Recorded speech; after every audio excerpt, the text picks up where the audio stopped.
The member for Solomon. Thank you very much, Mr Speaker, and I rise tonight to once again speak about a community campaign led by the Darwin RSL. Back in April this year, the President of the Darwin RSL, Mr Don Milford, kicked off the campaign for an upgrade to the Darwin cenotaph, including the installation of an eternal flame. Don rightly pointed out that Darwin is the only capital city in Australia not to have an eternal flame. And commentators have noted that we should also not forget that Darwin is the only capital city in Australia to have been bombed by enemy forces. Each year on February 19, we commemorate the first bombing of Darwin, which occurred on the 19th of February 1942. The bombing of Darwin was the first time that Australia was attacked by enemy forces.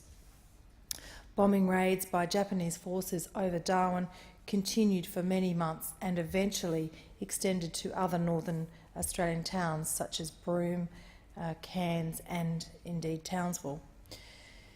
Mr Speaker, sadly more than 250 people were killed in the attacks on Darwin, but there were many more that were injured and wounded.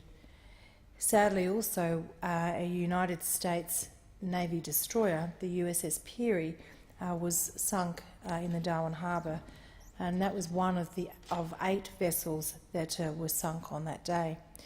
The USS Peary, or the sinking of the USS Peary, is commemorated each February as well.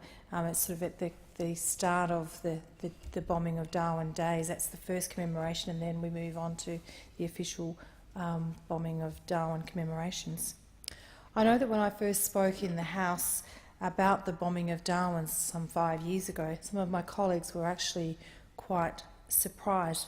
They didn't know that Darwin was actually attacked, and they didn't also realise that there were more bombs dropped on Darwin than there actually were than were dropped in Pearl Harbor some 10 weeks before the bombing of Darwin. So, Mr Speaker, that's why it's so important for my electorate that every year we stop and we reflect. We have to learn from the past. We honour the fallen, and we hope to God it never happens again. And I'm proud of the way in which our two countries, Japan and Australia, are now good friends. And we must never, ever forget. We must always honour those who died in those terrible days of the past. Now, some people have said, why does Darwin need an eternal flame? Well, according to the Australian War Memorial webpage, an eternal flame at a war memorial symbolises a nation's perpetual gratitude towards the remembrance of its war dead. That statement to me summarises it perfectly as to why Darwin must have an eternal flame, to show our gratitude, to honour and to always remember. We are moving along the path to getting an eternal flame. There is still a way to go though. There have been a lot of meetings between the RSL, the Darwin City Council, myself, territory ministers and indeed the federal ministers, and so far so good. The former Veterans Affairs Minister, my good friend Senator Ronaldson, he actually understood the importance of this project, and I'm confident that the new Minister for Veterans Affairs will be as equally enthusiastic about this project as his predecessor. And I'm sure that he will understand the importance of having an eternal flame in my electorate of Solomon. This will be a project where all levels of government have to work together with the RSL if we're going to be able to deliver an upgraded cenotaph and an eternal flame for Territorians. So my job is to continue to advocate for this very important project, something that I'm doing.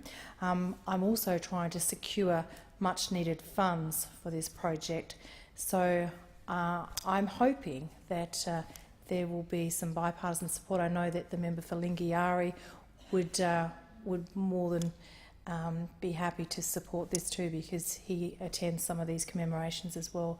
But this is something that it's not just for Darwin, it's actually for all Territorians, and I'm hoping that we will be able to deliver on this very important project. Thank you.